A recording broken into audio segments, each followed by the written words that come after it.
Oh. Hi guys! So today I wanted to talk about my second autoimmune disease that I got, which is called uveitis. So uveitis is an autoimmune disease in which your white blood cells attack your eye tissue. So uveitis is a pretty rare disease. There's only 40 specialists in the United States for it. It's more common in people that already have another autoimmune disease. When your white blood cells start to misidentify one type of tissue, it tends to start misidentifying other tissues as well. So once you have one autoimmune disease, you're more likely to get another, and so on and so forth. Say hi. Hi, everybody.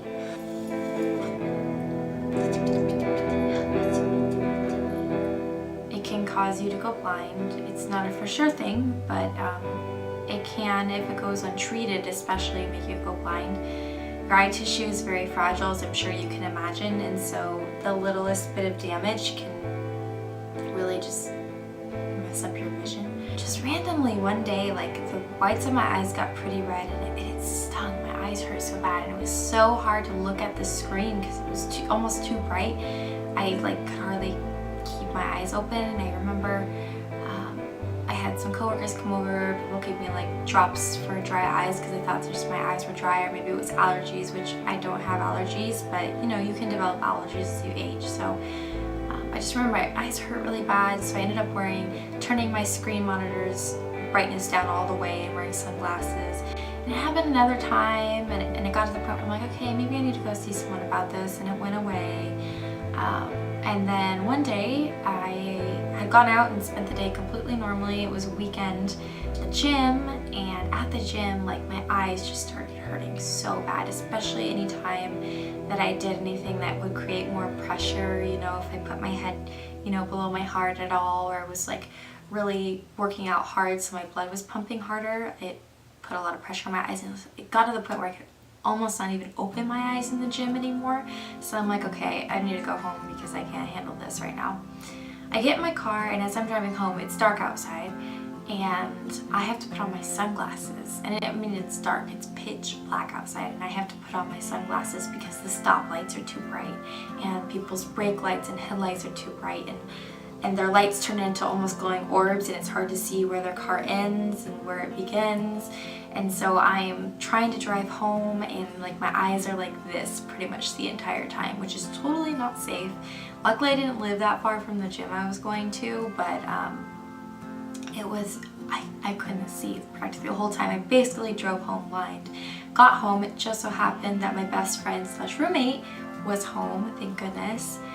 I was like, my eyes hurt so bad, I don't know what it is, but it's I almost can't even open them. And it was so painful. I wasn't going to be able to go to sleep because there's no way I was going to get to sleep with that intense pain in my eyes. She's like, go wash them out with water, see if that helps. Maybe you got something in them. I'm like, okay. So I go try and wash them out with water, and it's just the pain is increasing, and I can hardly open my eyes. And she's like, the whites of your eyes are really red. Walking around at this point with my eyes closed because it hurts too much to open them, but it even hurts when they're closed. And when I say my eyes hurt, I mean my eyeballs hurt.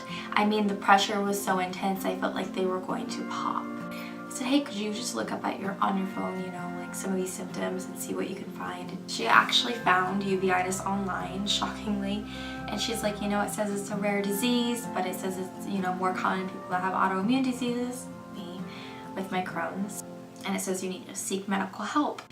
I had been to the ER so much with the Crohn's disease and everything else going on that I was like, well, I don't know. And so I called an on-call doctor and told them what was going on, and they're like, yeah, you need to go to the ER. So I was like, fine. So I went to the ER and waited a decent amount of time to be seen. I couldn't open my eyes at all. They did an eye pressure test and all this, numbing drops and stuff. But by this time I had a migraine because my eye pressure hurt so much it turned into a migraine. And I was just sitting there crying in pain in the hospital room trying to figure out what was going on. It was so intense, and I'm like, I can't even open my eyes. He had to shine the light in my eyes to look at my pupils, and oh my gosh, it was spitting freaking jalapeno juice in my eyes. It hurt so bad. But he's like, I think I know what this is. And so he went and called the on-call eye doctor. Yeah, that sounds like uveitis. the ER doctor came back, talked to me about it. They gave me some steroid drops, and they said that the doctor that they talked to would come in on a Sunday, because this was a Saturday, would come in on a Sunday to his office to see me and check it out and see what we can do, which was amazing, because if not, I would have had to wait till Monday and I couldn't even open my eyes. And you really don't know how much you can't do when you can't open your eyes. Well, I guess I'll read a book. And I was like, wait, I can't. And it's like, well, I guess I don't know. It's like, wait, it was like this mind-blowing moment. I mean, I guess I could listen to music, but I couldn't really like open my eyes to get to my phone as a touchscreen, and I don't know how to navigate it with my eyes closed, and it hurt too much to look at anything, so I kind of just laid in bed. My best friend drove me to the appointment because obviously I couldn't drive. The doctor was on call, looks at my eyes, and he's like, yes, it looks like you have uveitis. Here's some steroid drops. This is the regimen that you're gonna do. And then we'll see you in the office to check up on it. And like I said in my last video, so I was using steroid eye drops. They're what I still actually use today. The problem with them is, like any other steroid, you're not supposed to take them long term. They're supposed to be a temporary thing. And so what do blind people do? Which sounds like almost horrible, but the more flares I get, the more I have to use the drops.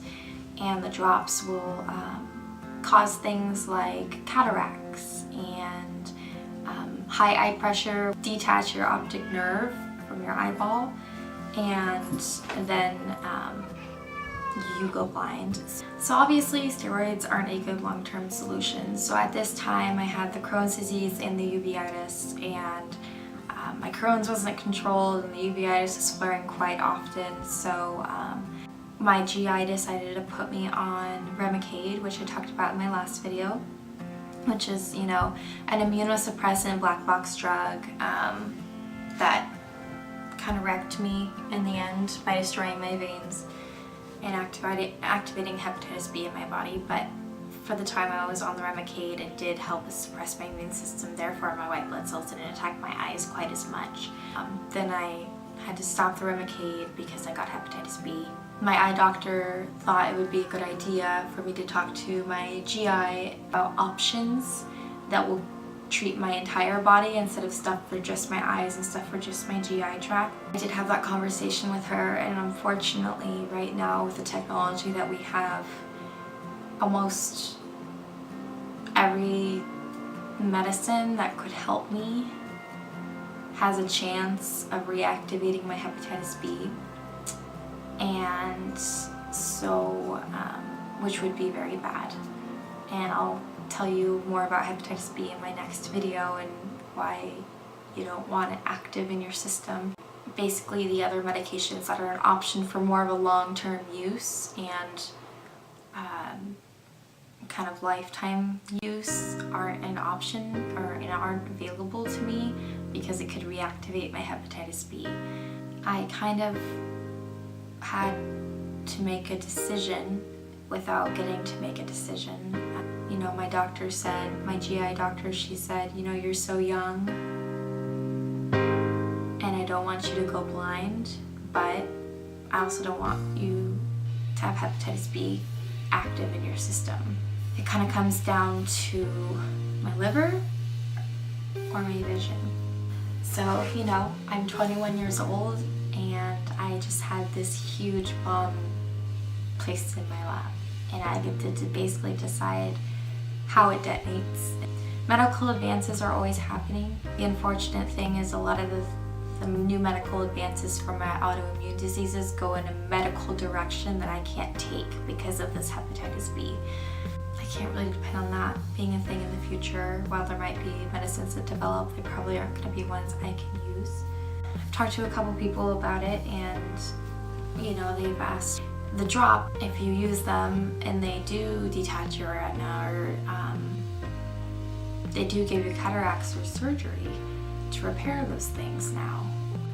Yes, there is surgery to repair those things if they were to happen, God forbid. But just like Crohn's disease, surgery to where your white blood cells are already attacking can cause them to attack the scar tissue, so it kind of be in the same boat all over again.